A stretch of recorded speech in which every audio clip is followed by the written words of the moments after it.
you have Memorial Day. You don't have Memorial Day and Veterans Day together. Come on, get out of here, man. What's the difference? City say you want to rename. They had some damage control, man. I'm just gonna knock his motherfucking head off. What's the difference between Veterans Day and Memorial Day?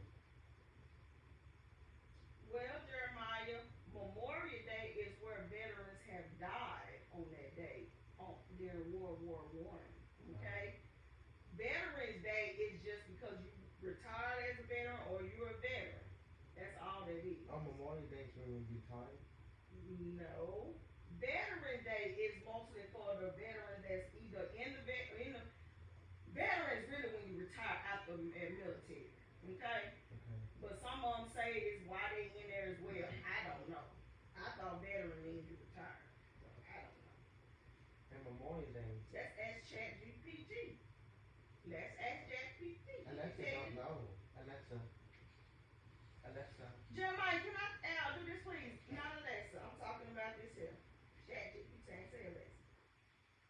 What's the difference between Memorial Day and Veterans Day?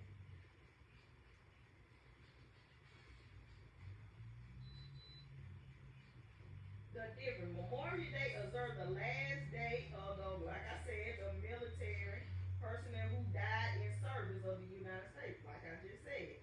Veterans Day, it is the honor of military veterans living or deceased, but essentially celebrate living veterans who served honorably in the army. Oh. Like I just pretty much I said. Memorial Day is celebrating the dead. Memorial Day is one, yeah, it's pretty much Trump celebrated. changing Veterans Day to Victory Day. He wants to rename Veterans Day. What do you want me to change it to Roxy Day? A goddamn dog. So my thing is they did that. Yeah, but No, but they did that to try to do damage control because they know people get in their hair like, wait a minute, I'm a vet. You're not gonna take my money. No, we can combine the two. That don't make no sense. Why you pick that day to do that? You try to Well, stick my to them thing damn is, dates. the ones that died in the World War I, they are veterans. The ones that are living that was in war All veterans. is veterans. It's all So veterans. it's still all veterans. So why are we renaming it to Victory Day and then you're gonna say veteran/victory? They still veterans. At the end of the day, Dumb the as veteran shit. is a veteran. It don't matter if they living or That dead. is the dumbest shit I ever heard. It's still a It's veteran. like saying Christmas, Thanksgiving. No! So, See, one of the other, what the fuck? so that's what everybody on there. One lady said, well, I'm a veteran. So if I'm Victory Day or if I'm Veteran Day, regardless, you're still representing veterans. Jeremiah, get a Windex, come clean this table off over here. He did that shit. Over here by Ron. He did that shit to stick to the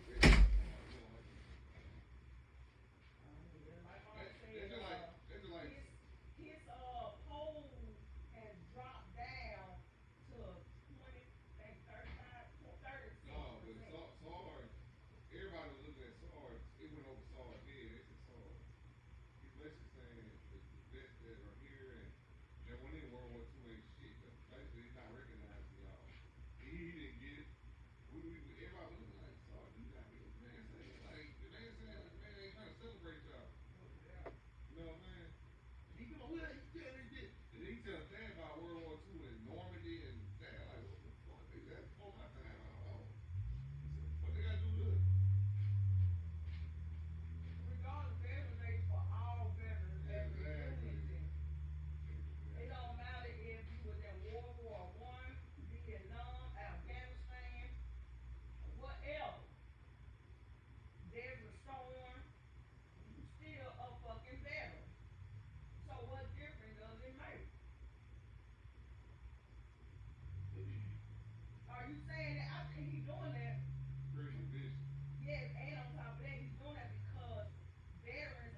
Man,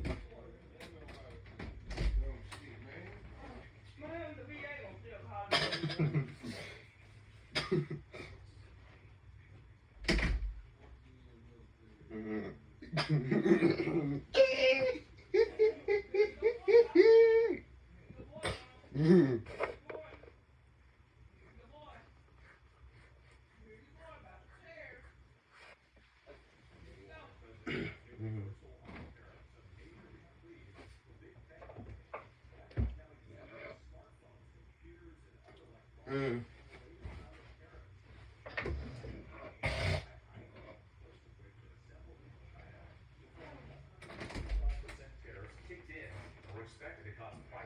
Grandma, I'm tired of that door open. Leave the door open. How about that? I'm tired of it.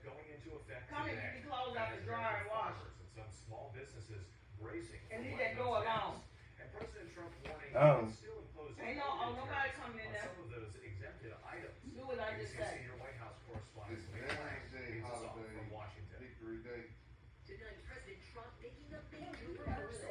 His administration exempting smartphones, computers, and other electronics from his latest round of tariffs.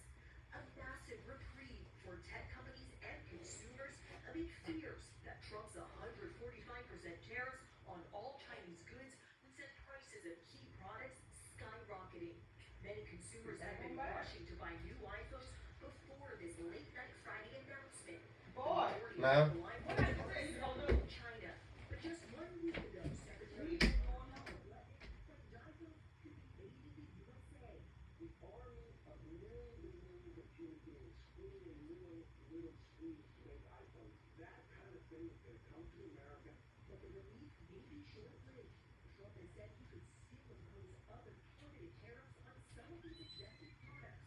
And Trump's previous tariffs, including his 20% import tax on Chinese goods as punishment for the U.S. wedging of prices, still apply.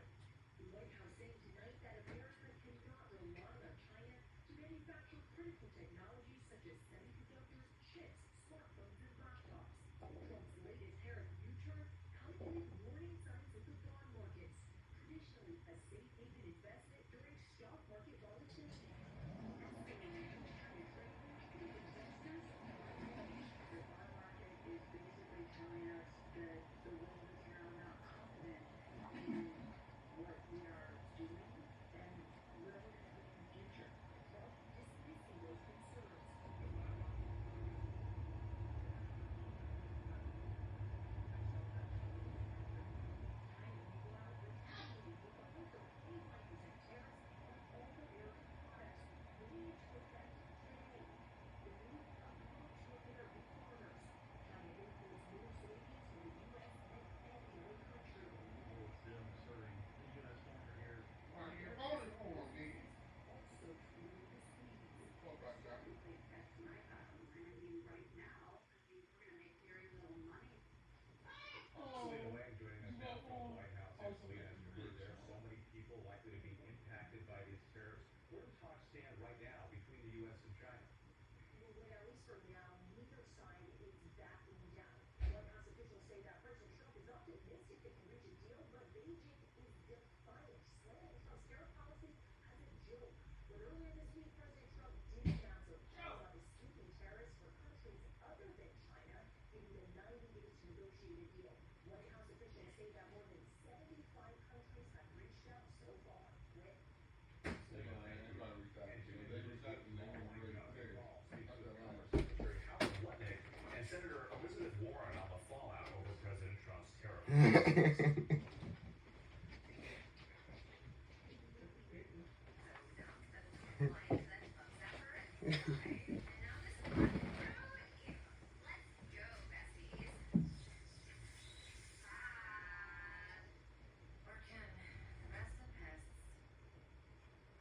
Trade war.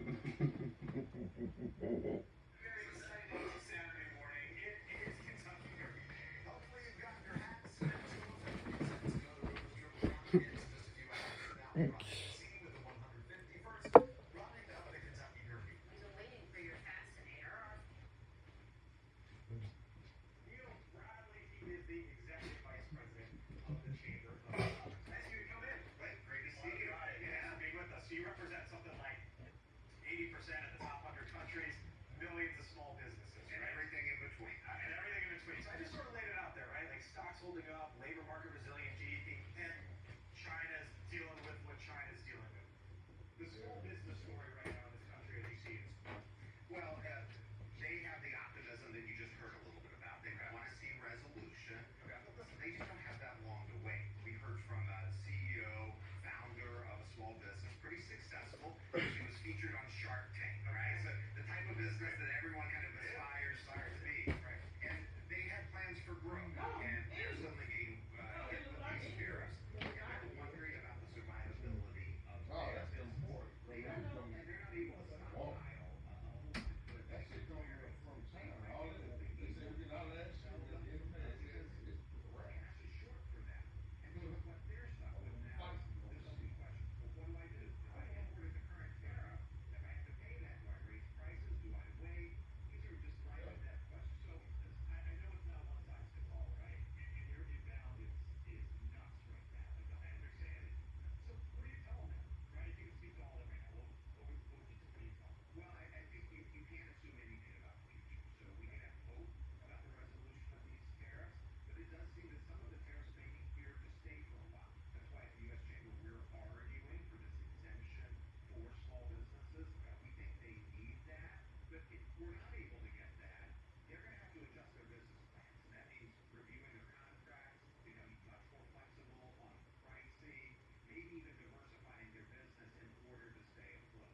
We hope that they don't have to lay off employees, but some of us are telling us that they're looking at that. You said and diversify. conserving cash. So what you're Wrong. from a policy You hear what I perspective, said? You said diversify the business plan to our small is business. you guys don't like it. They have diversified doing what? Are they, how realistic do you think? They can go down on the territory. Is the president? How you gonna diversify some of that We shit? might have had sympathy of the administration. Well, they're going to part of the Sharon.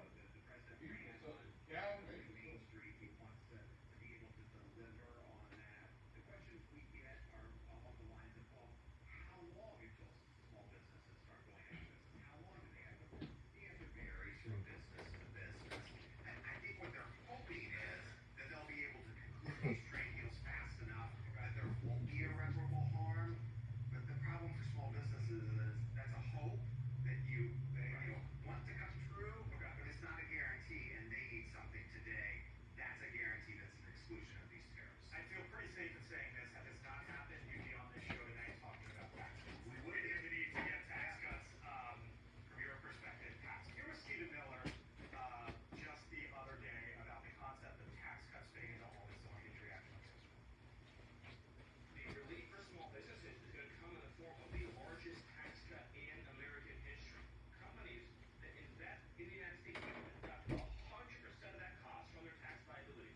This will be the most pro-small business tax bill in American Well, history. that's at the end of the So how do you year. weigh Some folks ain't got 6 months. hopefully they have federal funding. coming versus the environment that we're in now? They just making that shit, they know they fucked up. They trying to cover it. So there's no bigger champion of extending. Oh, it's not gonna hurt the them, man. tax cuts for small business than It's the not, they're gonna pay the tariff. No, we're paying. Okay, what Congress is working on now is preventing an automatic tax increase that's scheduled to occur at the end of the year. If they get that done, and I'm confident they will, that isn't a tax cut for small business. That doesn't mean they're paying less taxes next year. It just means they avoided a big tax increase. And so, while it's really important to get done, it doesn't offset these tariffs. We ran some numbers, by the way. Right. Small business imports about a third of everything we import. At the current tariff rates, if they're importing the same level of goods, small businesses are paying $9,000 a second in tariffs. So every second of every minute of every hour of every day that these tariffs are in place, it's a $9,000 cost to America's small businesses. I want to leave you with sort of one that you brought up, which is hope, right? A lot of these businesses still have hope. And I was just looking at monthly business applications, right? Let's show that. You know this. Oh, here it go. For our audience here on the station. And you see the story over the last decade. People want to start businesses. They want